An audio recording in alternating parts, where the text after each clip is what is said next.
Kami masih perbincangkan begitu masifnya dampak deforestasi yang terjadi di Pulau Sumatera. Tidak hanya bicara soal Aceh, Sumut, dan Sumber yang saat ini sedang dilanda bencana longsor dan banjir, tapi seluruh wilayah di Sumatera, bahkan seluruh Indonesia, hutan-hutan yang perlahan mengalami deforestasi. Nah, tadi saya bertanya ke Bung Nasir soal penegakan hukum. Tapi sebelum saya ke sana, saya tanya dulu ke Bung Badrul sebagai warga yang berada di Aceh Tengah saat ini. Bagaimana kabar keluarga Anda saat ini dan handai tolan di sana semua dalam keadaan baik-baik saja, Bung Badrul? Iya, keluarga saya kebetulan di Banda Aceh ya, Oh, pada baik. tempat sekitar 100 kilometer dari Aceh Tengah. Jadi saya sebenarnya berkunjung ke Aceh Hmm, Tengah dan terjebak di sini. oke. Ya, eh, komunikasi sulit dengan istri di Banda Aceh Hmm, karena memang eh, selain oke. listrik dan sinyal juga agak sedikit susah didapat. Mhm. Bukan sedikit, memang susah Sangat didapat. susah ya malah Jadi ya sekarang ya. sangat Baik. susah. Jadi setiap malam itu kalau di Aceh Tengah titik-titik hotspot itu seperti Jadi pasar malam ya, jadi orang kalau ada yang kumpul. mengatakan situasinya tidak mencekam, salah sama sekali ya kalau begitu ya. Sangat mencekam Ya, seperti yang digambarkan di berbagai kanal media termasuk di media sosial. Nah, selama Anda melakukan perjalanan kurang lebih 2 hari 3 malam ya, Bung Badrul ya. Anda melihat ya, kalau malam mungkin tidak akan terlihat, tapi pada saat siang hari Anda melihat ada kerusakan lahan di sana, kerusakan hutan atau mungkin bukit yang gundul selama Anda melakukan perjalanan selama 2 hari 3 malam itu. ya. Selama perjalanan ya kita Hmm. seperti dihadang banyak obstacle ya. Jadi ada eh, longsoran tanah yang kadang-kadang kita harus lalui dengan ketinggian sampai sepinggang, sedada Hmm. harus dilalui karena waktu itu memang baru longsor dan ah dengan dinding dinding jurang yang masih basah berair, jadi harus melangkah dengan cepat gitu. Hmm. Terlihat sih memang ada kayu gelondongan atau kayu-kayu yang mungkin sudah lama yang terlihat atau kayu Ya. baru juga ada terlihat di sana. Tapi pokoknya ya luar biasa ya Kak, kondisinya. Dan kebetulan waktu itu saya berjalan dengan 2 orang ibu hamil dan 1 orang anak bayi dari Srule mau menuju tempat yang lebih aman. Oke. Mereka ingin menuju ke daerah Kecamatan Bintang, desa. Jadi jalan kaki dan harus melalui medan yang wah Masya Allah itu. Jadi saya pikir ya luar biasa ya. Ya. Ada anak bayi juga yang digendong untuk bisa melewati banyak sekali rintangan seperti itu. Ya Oke. Alhamdulillah semua bisa sampai di tempat tujuan dan saya pikir ya nggak nggak tahu mereka dapat tenaga dari mana ya. Saya bayangkan Ya. ibu yang tinggal menunggu hari kelahiran waktu itu. Oke. Dan Saya untuk baik. tumbangan kayu kita lihat juga ada di beberapa Oke. tempat. Ya. Oke. Baik. Saya ke Bung Nasir. Bung Nasir masih bersama kami ya? Iya, iya masih. Oke, baik. Bung Nasir, tadi saya sempat singgung soal penegakan hukum dan cerita dari Bang Badrul tadi. Begitu mencekamnya, begitu sengsaranya warga ketika dilanda banjir bandang dan juga longsor begitu. Jadi sama sekali saya juga agak geram mendengar ketika ada pernyataan ini sama sekali tidak mencekam, tidak seperti yang disiarkan di media sosial. Ini cerita langsung dari warga yang mengalami. Dan untuk penegakan hukum yang tegas melihat warga yang terdampak dan sengsara seperti itu, ini sepertinya perlu ada apa ya? Perlu ada langkah cepat begitu, Bung Nasir. Kira-kira yang didorong oleh Anda sebagai anggota DPR dari Aceh dan juga duduk di Komisi 3 di Komisi Hukum, apa yang bisa Anda tawarkan? Iya, pertama memang media sosial itu realita dari apa yang terjadi di tengah masyarakat. Ya, Jadi kalau kemudian ada yang mengatakan bahwa situasi mencekam itu hanya di media sosial, itu sesuatu yang bertentangan dengan apa yang terjadi di lapangan.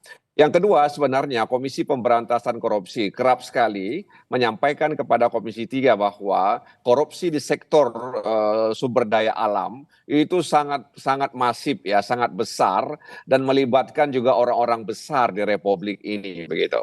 Dan upaya-upaya untuk mengatasi itu memang masih belum seperti yang diharapkan. ya, penegakan hukum oleh kepolisian, penegakan hukum oleh Kementerian Kehutanan, ya, itu dalam pandangan kami memang belum maksimal. Boleh jadi karena ya tadi itu bahwa ada orang-orang besar yang diberi konsensi, ya sehingga kemudian terjadilah ya penebangan pohon di kawasan hutan tersebut, ya. Oke. Bahkan di tahun 2000 berapa waktu itu Menteri Kehutanan kan membuka lahan ya sekitar 1 juta, lebih kurang itu 1.600.000 hektar, di mana hutan dialihkan ke fungsi lainnya. Itu juga dalam pandangan saya pribadi membuat degradasi ya biofisik lingkungan, dan itu kemudian membuat daya tanggap lahan itu terhadap curah hujan yang tinggi itu tidak mampu dilakukan. Nah, karena sekali lagi memang dibutuhkan penegakan hukum yang konsisten, ya, sehingga kemudian peristiwa ini diharapkan bisa menjadi pelajaran bagi kita semua, terutama para pengambil kebijakan dan mereka yang ada di institusi penegak hukum. Oke, Bung Timer, kalau tadi Bung Nasir bilang ada orang besar di balik peristiwa ini yang juga selalu diberi konsesi, atau jangan-jangan juga ada proyek strategis nasional di balik ini semua. Apakah Anda punya data soal ini, catatan soal ini? Yang kami tahu di Sulawesi Tengah, di Tapanuli Tengah, Ya. dan Tapanuli Selatan ada usulan PSN untuk proyek jalan tuh, Oke. yang untuk membelah hutannya gitu ya. Nah yang kayak gini nih yang jadi soal kita, seringkali PSN juga tidak dilandasi dengan kajian yang bagus. Oke, di satu sisi kan masyarakat butuh infrastruktur memang. Tapi Iya. apa yang perlu diperhatikan dengan membangun infrastruktur itu? Jalannya bisa jadi dibutuhkan. Oke. Tapi yang jadi soal kita setiap membangun jalan adalah kita tidak pernah mengenforce bagaimana agar tepi-tepi jalan tidak jadi rumah hunian yang meluas ke kiri kanan.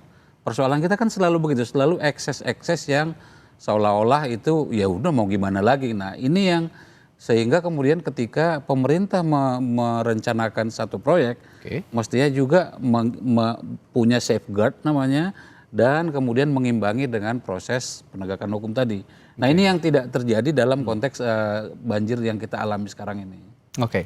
Dan itu kan kumulatif, Mas Radi. Jadi merusak lingkungan itu tidak lantas sekarang kita rusak, besok akibatnya. Dan apa cerita Bang Badrul tadi kan adalah fenomena yang biasa dengan perusakan alam. Oke. Yang jadi korban siapa, yang ngerusak siapa gitu. Bang Badrul sama sekali tidak ngerusak hutan dia, yang rusak orang lain, tapi dia yang jadi Yang korban. kena dampaknya. Nah, ya. Oke. Nah, bicara soal konsesi juga bicara soal penerbitan izin. Saya mendengar izin perkebunan, pertambangan, logging dan segala macam itu juga diwacanakan sejak tahun 2007. Koreksi kalau saya salah ya. Berulang kali dijanjikan sejak tahun 2007. Tapi kenapa sampai sekarang 2025 sudah bertahun-tahun berlalu masih banyak izin yang terbit di kawasan lindung di hutan produksi terutama. Iya. Dan yang diterbitkan kementerian kan kadang-kadang gini juga, Mas. Jadi Kementerian Kehutanan, saya tidak belain Kementerian Kehutanan. Ya. Tapi kadang-kadang mereka pada posisi susah ketika usulan itu datang dari pemerintah daerah. Misalnya, yang jadi fenomena sekarang, Mas, bukan izin 1-2, datang dengan perubahan tata ruang yang diusulkan pemerintah daerah. Jadi sama-sama nih semua nih. Kita tidak sedang bisa belain Pemda atau Pemprov atau Pemkap atau kementerian. Semuanya tiba-tiba pada saat yang seolah-olah nggak punya pilihan. Karena misalnya di Aceh misalnya, Bang Badrul mungkin tahu, bisa koreksi. Kawasan ekosistem loser saat ini itu pun terancam tidak ada lagi gitu. Sebagai kawasan yang ada tinggal Taman Nasional Loser. Jadi ada memang dalam situasi kita sekarang, atau terutama di masa Pak Jokowi kedua dan awal-awal Pak Prabowo ini, kita seolah-olah gamang nih, mana nih yang kebijakan yang akan akan kita lakukan atau akan kita terapkan, sementara perusakan alam jalan terus. Jadi itu tadi yang dikatakan Bung Timer, ini lagi-lagi penegakan hukum yang tegas perlu dilakukan, mengingat kalau kata Bung Leonard kemarin dari Greenpeace sudah menjadi gunang kusut masalah ini, sehingga harus memang diurai satu persatu, mulai dari penegakan hukumnya dulu, baru ditata perizinannya. Saya kembali ke Bung Badrul. Bang Badrul, kalau Anda tadi mengatakan sekarang sulit ada akses komunikasi, lalu juga bantuan masih terbatas karena akses masih terputus dari beberapa daerah untuk menyampaikan bantuan. Bagaimana dengan bahan bakar? Kabarnya di beberapa wilayah juga bahan bakar kesulitan karena tidak bisa masuk, sementara masyarakat juga beraktivitas menggunakan kendaraan bermotor. Bagaimana Bung Badrul di sana kondisinya? Ya benar, itu kondisi yang sama di sini. Oke. Sulit sekali mendapatkan bahan bakar kalau hari-hari kita disuguhi dengan pandangan antrian BBM yang sangat panjang sampai kilometer itu panjangnya. Jadi ya mungkin bisa mohonlah kepada semua pihak ya. Ini sudah sangat urgen. Infonya juga hari ini bahan bakar gas juga sudah semakin langka atau bahkan mungkin sudah hilang. Baik. Begitu, ya Bang. Oke, saya ingin tanya Bang Badrul, mohon maaf usianya saat ini berapa? Saya Ya. harus bilang 54 tahun sekarang. Oh baik, mohon maaf ya saya harus tanyakan. Selama 54 tahun Anda sebagai warga Aceh, apakah ini bencana yang paling parah atau sebelumnya pernah terjadi bencana seperti ini? Dan bagaimana komparasinya jika memang ada bencana sebelumnya? Ya saya pikir ini yang paling parah ya saya rasakan ya. Dulu ada juga banjir di Aceh Tamiang, kalau tidak salah 2006. Oke. Ya, tapi ya kerusakannya juga tidak besar, tapi saya pikir tidak seluas sekarang itu. Dampaknya juga penanganannya waktu itu lebih cepat, mungkin masih ada BRR ya waktu itu. Aceh masih pada proses rehab rekon. Jadi begitu banyak sumber daya yang bisa dikerahkan. Jadi kalau sekarang saya pikir ini sudah hari ke-8 atau ke-7 belum ada akses jalan yang bisa